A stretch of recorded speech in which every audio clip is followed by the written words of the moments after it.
दोस्तों अक्सर हमें लगता है कि जब मार्केट हाई होता है तो प्रॉफिट बुक कर लेना चाहिए और मार्केट जब लो है तो इन्वेस्टमेंट कर लेना चाहिए। बट हमारे साथ होता उल्टा है कि जब मार्केट ग्रो होते रहता है तो हम ज़्यादा पैसा लगाना शुरू कर देते हैं, या फिर मार्केट जब डाउन होता है तो हम अपना पैसा विड्रॉ करना शुरू कर देते हैं। तो इस रिस्क को मिटिगेट करने के लिए, इस बिहेवियरल और इमोशनल जो बाइंग पैटर्न है उसको मिटिगेट करने के लिए बजाज बैलेंस एडवांटेज फंड आपको हेल्प करने वाला है। कैसे हेल्प करने वाला है जानेंगे इस वीडियो में। तो जैसे कि आप मेरी एक स्क्रीन देख सकते हो, ये फंड जो है फाइनेंशियल इंसाइट्स और बिहेवियरल साइंस के ऊपर लॉजिकली डिसीजंस लेने के लिए बना हुआ है। ओपन एंडेड स्कीम है। 24 नवंबर से इस फंड में इन्वेस्टमेंट शुरू कर सकते हो टिल 8 दिसंबर। अब बात करते हैं कि हमारा ब्रेन किस तरह से डिसीजंस मेक करता है। ब्रेन के दो पार्ट्स होते हैं, एक left side of the brain और एक right side of the brain. अब लेफ्ट साइड जो है वो slow, deliberate, analytical, conscious, lazy, tyre हो जाता है क्विकली। बट जो right side of the brain है वो फास्ट डिसीजंस लेता है, ऑटोमेटिक डिसीजंस लेता है, सबकॉन्शियस डिसीजंस लेता है, जिससे आपकी बिहेवियरल पैटर्न काफ़ी चेंज हो जाती है। अब जब बैलेंस बनाना है दोनों का, वहीं पे इस फंड का काम है कि आप लॉजिकल थिंकिंग करें, ओवर पावर थिंकिंग के साथ डिसीजंस ना ले। तो इसलिए ये फंड बनाया गया है। जब मार्केट गिर रहा है तब पैसे इन्वेस्ट होने चाहिए इक्विटी में, और जब मार्केट पीक आउट हुआ है तो आपकी स्विचिंग होनी चाहिए डेट फंड के अंदर। अब बात करते हैं कि हम रैशनल डिसीजंस कैसे लेते और फ्रीक्वेंटली ये डिसीजंस कैसे लेते। हम अक्सर प्रोकास्टिनेट करते, ओवर स्पेंडिंग करते। अब हमको पता है कि एक्सरसाइज करने से हेल्थ अच्छी होगी, बट ये नहीं करते हम लोग। स्ट्रेस में हम बाहर का जंक फूड, ये सारी चीज़ें ज़्यादा कंज्यूम करते।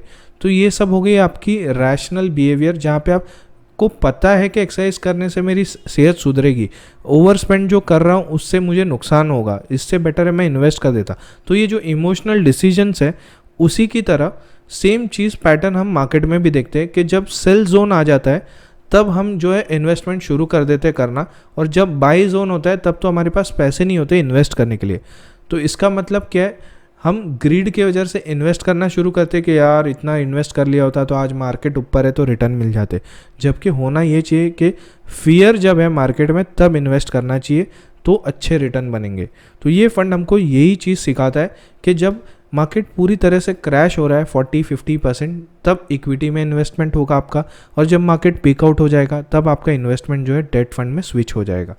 अब यहाँ पे देखोगे हम बाद में रिग्रेट करते कि यार मैंने इमोशनल बेसिस पे जो डिसीजंस लिए थे जब मार्केट ऊपर था, तो उसकी वजह से आज मुझे लॉस दिख रहा है पोर्टफोलियो में। जो ट्रेंड मुझे पकड़ना चाहिए था उस ट्रेंड को मैंने पकड़ा नहीं, या फिर वो टाइम पे वो हेल्थ केयर का फंड अच्छा चल रहा था तो मैंने ले लिया, बट आज हेल्थ केयर परफॉर्म नहीं कर रहा है। लॉस एवर्जन बायस, इसका मतलब ये है कि जब भी लॉस दिखता है फिर हम अपना पैसा निकाल देते हैं, इंस्टेड ऑफ थिंकिंग कि ये चीज़ कितने टाइम में चलेगी, कैसे चलेगी, क्या यहाँ पे फंड स्विच करना चाहिए। हर्ड मेंटालिटी बायस, सभी लोग ले रहे हैं इस फंड को इसलिए मैं भी ले रहा हूँ, इसका कोई लॉजिकल रीजनिंग हमको नहीं दिख रहा है। अब मार्केट वॉलेटिलिटी की बात करते हैं। यहाँ पे आप देख सकते हो 2007 से लेकर अक्टूबर 23 का डेटा है। लिक्विड गट जनरल यूरोपिया, फिर यहाँ पे टेम्पर टैंटम है, ऐसे बहुत सारे क्राइसिस देखने को मिले, demonetisation, Covid, Russia Ukraine war, जहाँ पे मार्केट गिर रहा है। तो ये सही समय होता है जहाँ पे आपको इक्विटी इन्वेस्टमेंट शुरू करना चाहिए। होता क्या है उल्टा, हम जब मार्केट दौड़ता है तब इन्वेस्ट करते हैं और फिर मार्केट गिरने के टाइम पैसे नहीं होते हमारे पास। इसीलिए बजाज बैलेंस एडवांटेज फंड आपको हेल्प करेगा इन चीज़ों की वॉलीटाइलिटी को मैनेज करने के लिए। इसके फंडामेंटल्स यही है कि करेक्शन के टाइम पे और बियर मार्केट के टाइम पे आपके पास लिक्विडिटी होनी चाहिए। बुल मार्केट और डेड कैट बाउंस के टाइम पे आपके पास फंडामेंटल एनालिसिस के हिसाब से स्विचिंग होनी चाहिए। इस चीज़ पे ये फंड इन्वेस्टमेंट की थियरी है, जहाँ पे करेक्शन और बियर मार्केट में इक्विटी में पैसा लगाया जाए, और बुल मार्केट के टाइम पे आपका पैसा जो है वो इक्विटी से डेट में स्विच किया जाए। अब फंडामेंटल के हिसाब से मार्केट येलो लाइन के हिसाब से मूव करता है, बट जो फ्लक्चुएशंस है वो बिहेवियरल पैटर्न्स बताते हैं मार्केट के, मतलब वो शॉर्ट टर्म फ्लक्चुएशंस होते हैं। अब बात करते हैं कि इस फंड में पैसा कैसे इन्वेस्ट होगा। 65-90% एसेट एलोकेशन इक्विटी में है, फिर यहाँ पे डेट में 10-35% का होने वाला है। अब ये चीज़ें रीबैलेंसिंग भी होगी टाइमली बेसिस पे, जब भी मार्केट पिक आउट हो जाएगा और मार्केट बॉटम बनाएगा, ये ऑटोमेटिक होगा। आपके पैसे यहाँ पे सेफली वॉलेटिलिटी मैनेज करने वाले। तो ये फंड एक बैलेंस एडवांटेज मॉडल पे चलता है जिसमें क्वांटिटेटिव मॉडल और बिहेवियरल मॉडल दोनों का मिक्सचर है। अब यहाँ पे बात करते हैं कि ये सारी चीज़ें क्या डिफाइन करती है, मॉडल का बेसिक्स क्या है। अब अगर मार्केट बेस्ड अगर इन्वेस्टमेंट आप करते हो तो आपको पता होगा ईपीएस और पी रेशियो बहुत मैटर करता है। तो इस फंड का बेसिक्स भी फाउंडेशन यही है कि फॉरवर्ड अर्निंग्स के ऊपर और प्राइस टू बुक रेशियो या फिर प्राइस टू अर्निंग रेशियो के फेयर वैल्यूएशन पे आपकी इन्वेस्टमेंट यहाँ पे होने वाली है। इसका मतलब ये है कि ओवर वैल्यूड स्टॉक्स में आपके पैसे नहीं लगने वाले। यहाँ पे growth premium, interest rate, composite adjustment, ये 3 फैक्टर होने वाले जिसकी इंट्रिंसिक वैल्यू आपकी करंट करेंसी डॉलर और रुपये के क्या रेट चल रहे हैं, कमोडिटी के क्या रेट चल रहे हैं, क्या कोई कमोडिटी इन्फ्लेटेड तो नहीं है, फिक्स्ड इनकम के क्या परसेंटेज यहाँ आज के तारीख में चल रहे हैं, और इक्विटी मार्केट किस तरह से रैंक कर रहा है, क्या निफ्टी ऑल टाइम हाई तो नहीं है। ये सारी चीज़ों के बेसिस पे आपकी इन्वेस्टमेंट होने वाली है। अब बात करते हैं फंडामेंटल एनालिसिस के ऊपर। निफ्टी 50 का जो कोरिलेशन है ना जीडीपी के साथ, वो काफ़ी वीक है क्योंकि निफ्टी 50 आपकी आइडियल अर्निंग्स और आइडियल वैल्यूएशन के मल्टीप्लिकेशन पे चलता है, जबकि मार्केट में होना क्या चाहिए, ideal valuation basically comparative basis पे होता है, नॉट एब्सोल्यूट बेसिस। अब मार्केट, आप अगर कोई स्टॉक को देखते हो तो अगर उसने अच्छा परफॉर्म किया तो ऑलरेडी 1 साल के पी फॉरवर्ड में चल रहा होता है, जबकि हमको अंडर वैल्यूड स्टॉक्स पे पैसा लगाना होता है, रीजनेबल पी पे लगाना होता है। तो ये फंड वही चीज़ें मेंटेन करने के लिए हेल्प करता है कि रीजनेबल प्राइस पे जो स्टॉक्स अवेलेबल है, जो क्वांटिटेटिव एनालिसिस के बेसिस पे वो डिसाइड कर पाते हैं। अब बिहेवियरल फैक्टर्स क्या होते हैं, जैसे मैंने पहले ही बताया, करेंसीज, कमोडिटी, बॉन्ड और इक्विटी, इन 4 चीज़ों पे काफ़ी बिहेवियरल सिक्लिकल साइकिल्स होते हैं जिसके ऊपर हम बिहेवियरल पैटर्न्स के हिसाब से इन्वेस्टमेंट्स करते हैं। जब ये फैक्टर्स रीजनेबल वैल्यूएशन पे मिलेंगे, जो डिसाइड होता है price to book value, current market cap and GDP कितना है उसके ऊपर, और पी रेशियो क्या अप्रोप्रिएट है उस सेक्टर का, ये सारी चीज़ों के ऊपर आपके फंडामेंटल एनालिसिस के ऊपर ये आइडियल वैल्यूएशन निकाली जाती है और फिर आपका पैसा इसमें निवेश हो जाता है। अब ये कैसे वर्क करता है, इन्वेस्टमेंट अप्रोच कुछ सिक्लिकल साइकिल्स यहाँ पे देख रहे हो उसके हिसाब से होता है, जहाँ पे इसको बोलते हैं इनक्यूब इन्वेस्टमेंट फिलॉसफी, जो इंफॉर्मेटिव, क्वांटिटेटिव और बिहेवियरल एजेस पे डिपेंड करता है। अब इंट्रिंसिक वैल्यूएशन है, तब कोर एलोकेशन होता है आपका। सैटेलाइट एलोकेशन मतलब एकदम कौड़ियों के भाव पे पैसा लगाने को मिल रहा है। बिहेवियरल इंडिकेशन मतलब पीक आउट हो गया तो उसको रीबैलेंसिंग किया जाए इक्विटी, डेट के अंदर और फिक्स्ड इंस्ट्रूमेंट के अंदर। और फिर फाइनल एलोकेशन डिसीजंस होते हैं डिपेंडिंग ऑन दी वेटेज, अब कितना पैसा कहाँ कहाँ लगाया, और 100% रीबैलेंसिंग करके एक अच्छा खासा फंड एलोकेट हो जाता है। अब बात करते हैं कि क्या इस मॉडल ने डिलीवर किया है, तो इसके लिए हमें डेटा एनालिसिस करने की ज़रूरत है। तो यहाँ पे एक डेटा दिया है कि इस मॉडल में आप देख सकते हो निफ्टी 50 का जो TRI इंडेक्स है ब्लू लाइन के अंदर, वो किस तरह से 2006 से 2023 तक ग्रो होते हुए दिख रहा है।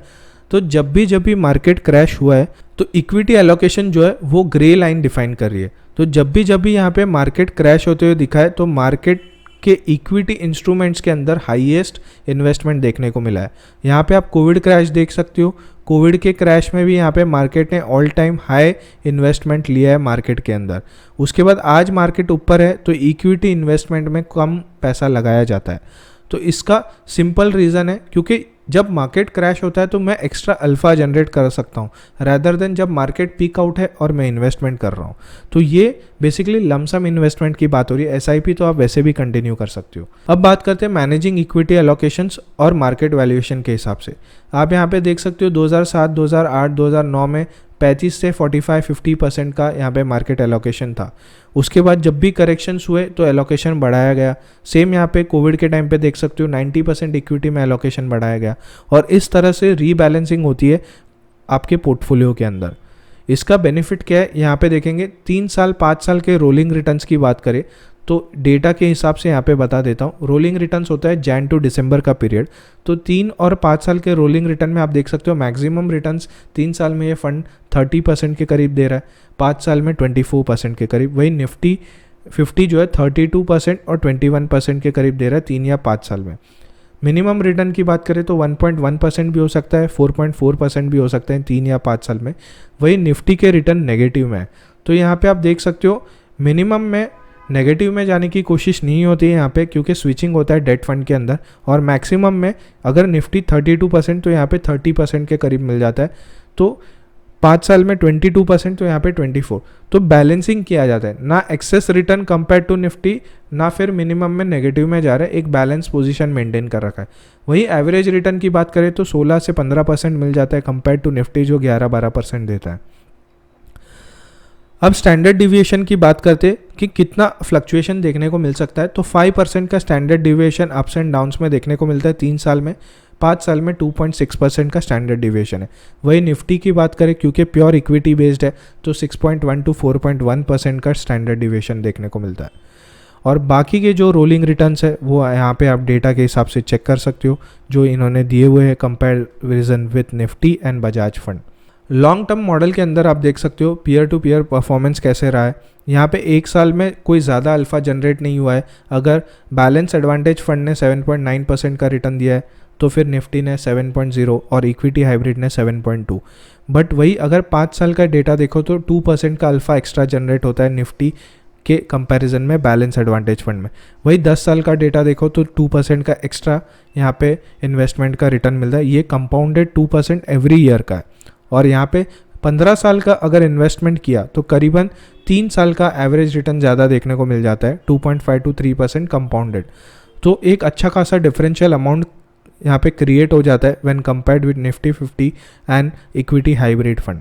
अब बात करते हैं कि राइज एंड फॉल कैसे होता है। जैसे 2008 के क्रैश में आपने देखा कि मार्केट 59.5% गिरा, बाउंस बैक किया वहाँ से 148%।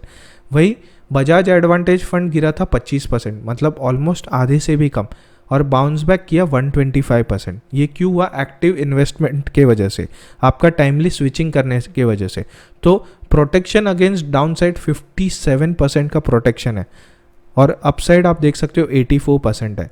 इसका सिंपल रीज़न है स्विचिंग जो होता है टाइम टू टाइम बेसिस और राइट टाइम पे इक्विटी एलोकेशन होने की वजह से ये सारी चीज़ें मैनेज हो रही है।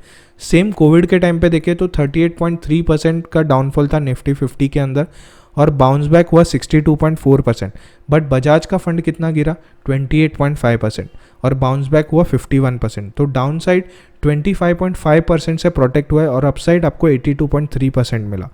इसी तरह से बाकी पैरामीटर्स भी है जो शॉर्ट करेक्शंस हम कहते हैं मार्केट में, वो डेटा भी यहाँ पे दिया गया है। तो सेम चार्ट है again, BAIF model downward ratio versus आपका निफ्टी 50 का टीआर है। तो गिरता है निफ्टी 50 ज़्यादा compare to BAF model because of active investments and switching. और वही यहाँ पे आप देख सकते हो रिकवरी डेज कितने लगे। अगर यहाँ पे कोविड की बात करें तो निफ्टी को अगर 227 डेज लगे तो हमारे बजाज एडवांटेज फंड को 186 डेज लगे। तो कम टाइम में रिकवर कर जाता है और रिटर्न्स भी हेल्दी दे देता है।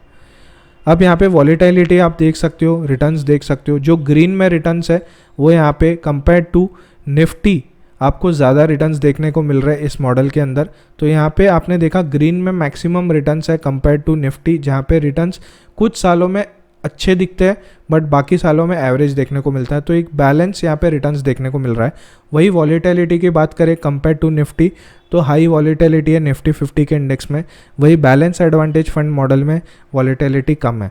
इसका एक सिंपल है, स्विचिंग करने की वजह से ये वॉलेटिलिटी कम होती है। और लंबे समय की बात करें तो 2006 में अगर पैसा 1 लाख रुपया लगाया होता तो आज करीबन वो 13 लाख रुपया बन जाता बैलेंस एडवांटेज फंड में। वही निफ्टी 50 में आपका पैसा 6,81,000 होता। तो एक काफ़ी बड़ा अल्फ़ा जनरेट होता है। बट इसका आप टेन्योर देख सकते हो, मोर देन 15 ईयर्स का टेन्योर में ये एक्सेस अल्फ़ा जनरेट होता है। तो जो भी ये फंड में इन्वेस्ट कर रहे हैं मोर देन 10 ईयर्स का इन्वेस्टमेंट हॉराइजन लेके चलेंगे तो ये एक अल्फ़ा जनरेट होने की गुंजाइश है। अब portfolio approach flexi cap approach follow करने हैं जिसमें मैक्सिमम इन्वेस्टमेंट फ्लेक्सी कैप में लार्ज कैप में होगा। डेट पोर्टफोलियो में short term medium term strategies होगी, जैसे फिक्स्ड इनकम में कुछ लगा दिया, मनी मार्केट में लगा दिया, उस तरह के यहाँ पे पोर्टफोलियो मैनेजमेंट होने वाले हैं। डायनामिक एसेट एलोकेशन होने वाला है जो फंड का नाम ही है, plus optimise return risk management. Long term perspective के हिसाब से आपको यहाँ पे इन्वेस्ट करना है। चेंज को अडेप्ट करना होगा जब भी स्विचिंग करेंगे और टैक्स एफिशिएंसी भी आपको मिलेगी। जो लंबे समय का रिटर्न्स देख रहे हैं more than 10 years investment horizon है उन्हें इसमें इन्वेस्ट करना चाहिए। बैलेंस इन्वेस्टिंग मेथड की वजह से अच्छे रिटर्न्स देखने को मिलेंगे और जब भी मार्केट गिरेगा वो टाइम पे कम शॉक देखने को मिलेगा कंपेयर टू अगर प्योर इक्विटी बेस्ड पोर्टफोलियो है तो रिटर्न्स भी काफ़ी नेगेटिव में जाने के चांसेस होते हैं वो टाइम पे। इस स्कीम में आप मिनिमम 500 रुपीज़ से इन्वेस्ट कर सकते हो और अगर आप SIP शुरू कर रहे हो तो 100 रुपीज़ से भी शुरू कर सकते हो। ग्रोथ और IDCW दोनों प्लान में आपको अवेलेबल है, डायरेक्ट एंड रेगुलर। बट इस फंड में आपका इन्वेस्टमेंट नॉट मोर देन 15-20% होना चाहिए compare to the complete portfolio. And ये फंड उसे लेना चाहिए जो गोल बेस्ड इन्वेस्टिंग प्लान करता है, जिसका इन्वेस्टमेंट हॉराइजन 10 ईयर्स, 15 ईयर्स या 20 ईयर्स है, ताकि एक हेल्दी 12-15% के ऊपर के रिटर्न्स देखने को मिल सकते हैं। जहाँ पे मार्केट गिर भी जाए तो ज़्यादा टेंशन लेने की ज़रूरत नहीं, रिकवरी फास्ट हो जाती है। एग्जिट लोड एप्लीकेबल होगा इस फंड के अंदर, 1 साल के अंदर आप पैसा निकालते हो तो। इस फंड के फंड मैनेजर्स की बात करें तो निमेश चंदन, सौरभ गुप्ता और सिद्धार्थ चौधरी फंड मैनेज करने वाले। निमेश चंदन और सौरभ गुप्ता जो है इक्विटी पोर्शन का टेक केयर करेंगे, जिसमें निमेश चंदन इनका 13 साल प्लस का एक्सपीरियंस रहा है कैनरा रोबेको के साथ, और सौरभ गुप्ता ने क्वांटम के साथ काफ़ी लंबे समय में काम किया हुआ है। सिद्धार्थ चौधरी ने सुंदरम फंड को मैनेज किया हुआ है, जिसमें डेट पोर्शन मैनेजमेंट इनका एक्सपर्टीज़ है। अब यहाँ पे कॉम्पोजिट इन्वेस्टमेंट स्ट्रैटेजी होने वाली है। कंपैरिजन आपको करना है Nifty 50 hybrid composite debt 50-50 index के साथ, ताकि आप पोर्टफोलियो टाइमली रिव्यू कर पाए। SIP, STP और SWP तीनों अवेलेबल है इसमें, मतलब सिस्टमैटिकली इन्वेस्ट भी कर सकते हो, सिस्टमैटिकली इसमें से विड्रॉ भी कर सकते हो, और लम सम ट्रांसफ़र प्लान के थ्रू आप SIP भी शुरू कर सकते हो। फंड का यहाँ पे रेटिंग देखोगे, रिस्क पैरामीटर देखोगे तो हाई है यहाँ पे, क्योंकि इक्विटी और डेट का कॉम्बिनेशन है तो हाई में रखा गया है इस फंड के अंदर। तो आशा करता हूँ ये वीडियो आपके लिए काफ़ी हेल्पफुल रहा होगा, और अगर आप इस फंड में इन्वेस्ट करना चाहते हैं तो नीचे दिए हुए लिंक से जाकर आप इन्वेस्टमेंट शुरू कर सकते हैं। चैनल को सब्सक्राइब करना मत भूलना, क्योंकि इन्वेस्टमेंट रिलेटेड काफ़ी सारे वीडियोस आने वाले जिसमें आपकी नॉलेज अपग्रेड होगी और आपके पोर्टफोलियो को आप बेटर मैनेज कर पाएंगे। मिलेंगे नेक्स्ट वीडियो में। अब till take care, bye bye for now.